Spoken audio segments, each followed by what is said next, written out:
What happens when one of Hollywood's most respected legends walks off a talk show in the middle of a live taping? In just 49 seconds, a single comment from the host would turn a routine interview into one of the most shocking moments in late-night television history. The studio lights were blazing hot that evening. Harrison Ford sat in the guest chair across from Andy Cohen. The audience packed tight in the small studio space. The energy was supposed to be fun and light. That was the whole point of these late-night shows. Get the celebrity to laugh, share a few stories, maybe play a silly game. Simple. But from the moment Harrison walked out, something felt off. Andy's smile seemed a little too wide, a little too forced. His eyes had that glint, the one that suggested he was ready to push boundaries tonight. "Harrison Ford, everyone," Andy announced as the audience applauded. Harrison gave a modest wave and settled into his seat. He was wearing a simple navy shirt, looking relaxed but alert. At 70-something years old, he still carried himself with that familiar, grounded presence. "Thanks for having me," Harrison said, his voice that distinctive, gravelly tone everyone recognized. "Oh, we are thrilled you're here." Andy leaned forward, already grinning like he knew something the audience didn't. "I have to say, I've been wanting to get you on this show for years." "Years? You're not exactly known for doing the talk show circuit." Harrison shrugged. "I do them when it makes sense. I've got a film coming out. Seemed like good timing." Right, the new movie." Andy waved his hand dismissively. "We'll get to that. But first, I want to talk about you. Because Harrison, you're an enigma. You're this massive star, but you act like you hate being famous." "I don't hate being famous," Harrison replied calmly. "I just value my privacy." "See, that's what I mean." Andy pointed at him, his voice getting louder. "You value your privacy, but you're in one of the most public professions in the world. Doesn't that seem a little contradictory?" The audience laughed nervously. Harrison didn't. "Not really. I show up, do my job, then go home. That's how most people live their lives." Andy sat back, swirling his drink. He always had a drink on set, usually something colorful in a fancy glass. "But you're not most people, Harrison. You're Indiana Jones. You're Han Solo. You can't just clock out and pretend you're a regular guy." "Why not?" Harrison's jaw tightened slightly. "Those are characters. I'm a person. A person who made millions playing those characters," Andy shot back. "Don't you think you owe the fans a little more access?" "I give what I'm comfortable giving," Harrison said, his tone still measured, but getting firmer. "The work speaks for itself." Andy laughed, but it wasn't warm. "The work. Okay, let's talk about the work then. You've been making movies for what, 50 years now?" "Around that." "Yeah. And in all that time, you've kind of played the same character over and over, haven't you? The grumpy, reluctant hero? The guy who doesn't want to be there, but somehow saves the day anyway?" Harrison's eyebrows raised. "I think that's a pretty reductive take." "Is it, though?" Andy leaned forward again, clearly enjoying himself. "I mean, Blade Runner, grumpy cop. Star Wars, grumpy smuggler. Indiana Jones, grumpy professor. The Fugitive, grumpy doctor. You've basically built a career on being grumpy." The audience wasn't sure whether to laugh. Some did, awkwardly. Harrison sat very still. "I'd say I play characters with depth and complexity. Men who are flawed, but trying to do the right thing." Andy sipped his drink. "Or you just play yourself and everyone calls it acting." There was a sharp intake of breath from someone in the audience. Harrison's expression didn't change, but something flickered in his eyes. "That's your professional opinion, is it?" "Hey, I'm just calling it like I see it." Andy spread his hands wide, playing innocent. "I'm a fan, Harrison. I'm allowed to have observations." "There's a difference between observation and insult," Harrison said quietly. Oh, come on. Don't be so sensitive. Andy waved him off. This is what we do here. We have fun. We joke around. You can take a little ribbing, can't you? I can take honest conversation, Harrison replied. What I don't appreciate is being disrespected.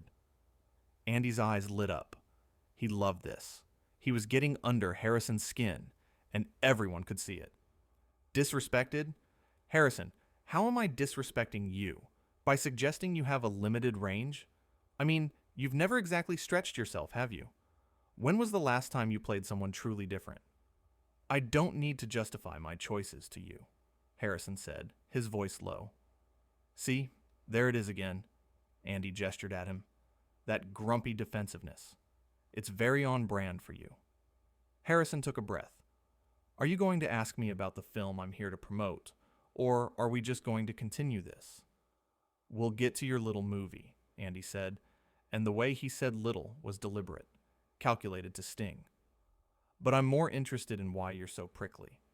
You know, I've interviewed hundreds of celebrities. Most of them can handle a little playful teasing. They laugh, they joke back. But you? You're sitting there like I insulted your entire family. Maybe your idea of playful and mine are different, Harrison replied. Or maybe you just take yourself too seriously, Andy countered. You know what I think? I think you've been treated like Hollywood royalty for so long that you forgot how to be a regular person having a regular conversation. Harrison's hands gripped the armrests of his chair. You don't know anything about me. I know you're sitting on my show, on my stage, and you can't even pretend to have a good time. Andy's voice was rising. Now, do you know how many people would love to be in that chair? How many actors would kill for the career you've had? And you sit there acting like this is some kind of burden? I never said it was a burden, Harrison said, his voice dangerously calm. I said I value my privacy, and I don't appreciate being mocked. Mocked? Andy laughed loud and sharp. Oh, Harrison, if you think this is mocking, you've lived a very sheltered life. This is a conversation. This is television. This is entertainment. This is you being a bully, Harrison said, and the studio went dead silent. Andy blinked. Excuse me? You heard me. Harrison didn't raise his voice, didn't need to. You invited me here under the pretense of an interview, and instead you've spent the last 10 minutes trying to tear me down to entertain your audience. That's not conversation. That's bullying. Andy's face flushed red. I am not a bully. I'm a talk show host. There's a difference. Is there? Harrison tilted his head. Because from where I'm sitting, you're using your platform to make someone uncomfortable for laughs. What do you call that? I call it doing my job, Andy snapped. And maybe if you weren't so uptight, you'd see the humor in it. There's nothing humorous about disrespect, Harrison said. And I'm starting to think you don't actually know the difference. The audience was completely silent now. Camera operators were glancing at each other. Production assistants were frozen in place. This wasn't going according to script. Andy set his drink down hard on the desk.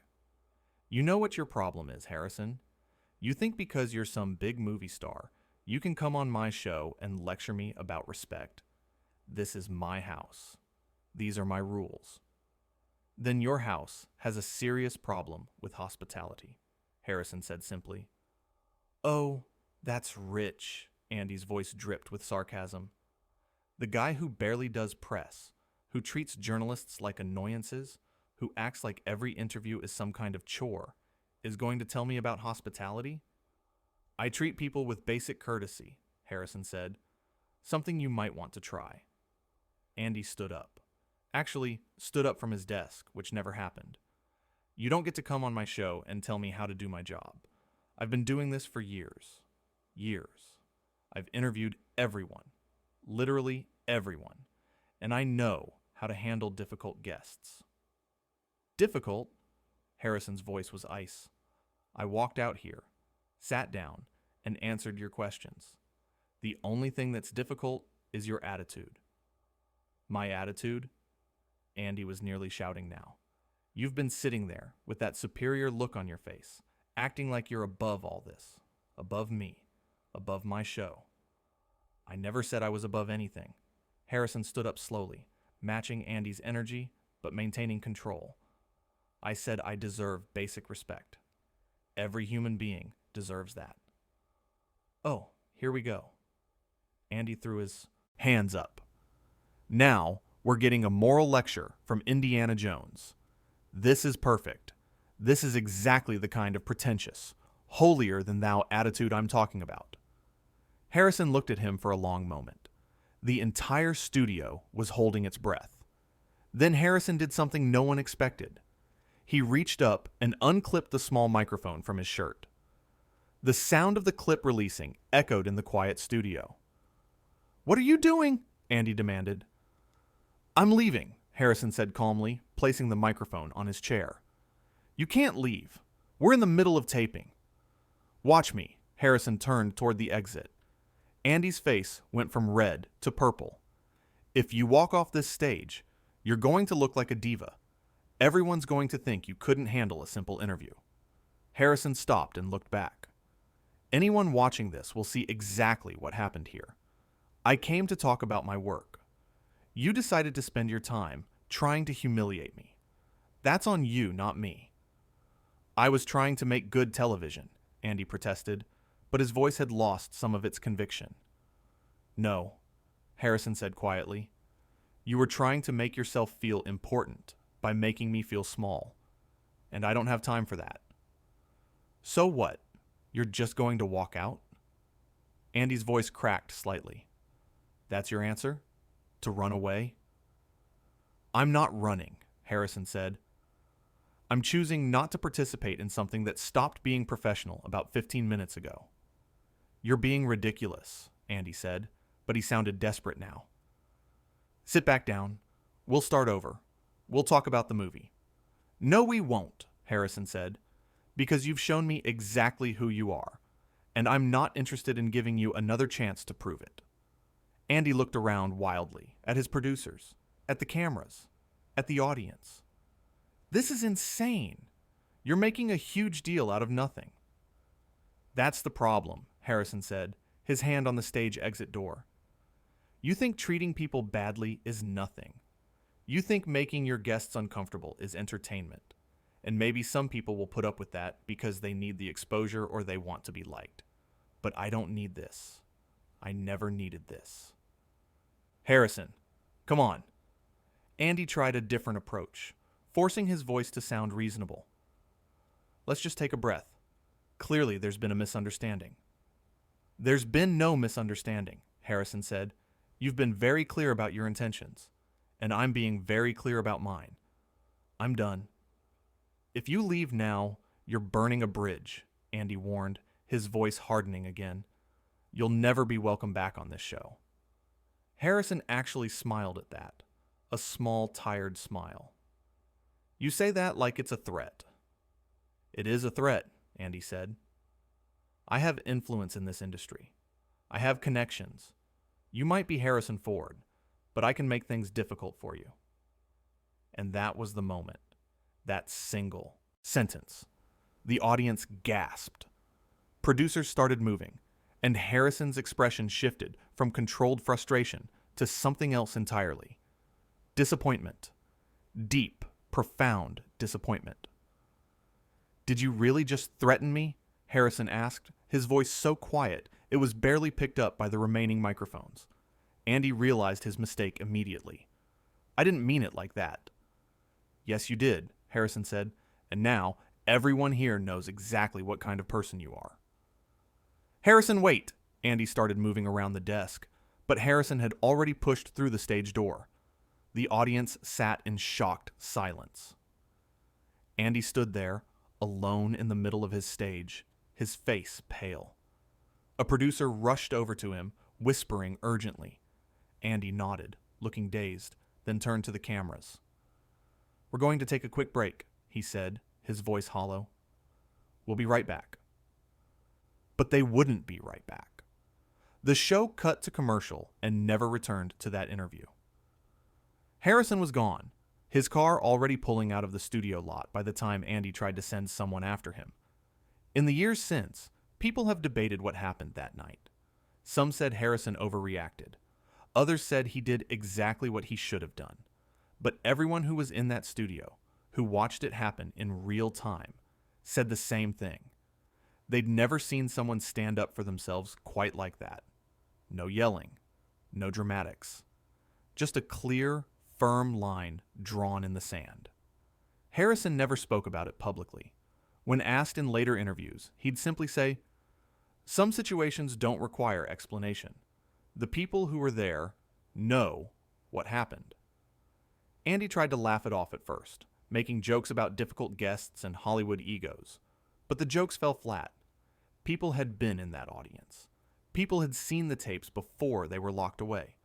Word got out about how Andy had behaved, about the threats he'd made, about how a legendary actor had calmly, quietly, and with complete dignity walked away from disrespect. The moment became legendary, not because of drama or scandal, but because of something simpler and more powerful. It was a reminder that respect isn't negotiable, that dignity isn't something you trade for publicity, that sometimes the strongest thing you can do is simply refuse to participate in your own humiliation. Harrison Ford had spent his career playing heroes, men who stood up for what was right, who didn't back down from bullies, who knew when to fight and when to walk away. That night, he wasn't playing a character. He was just being himself, and that turned out to be more than enough.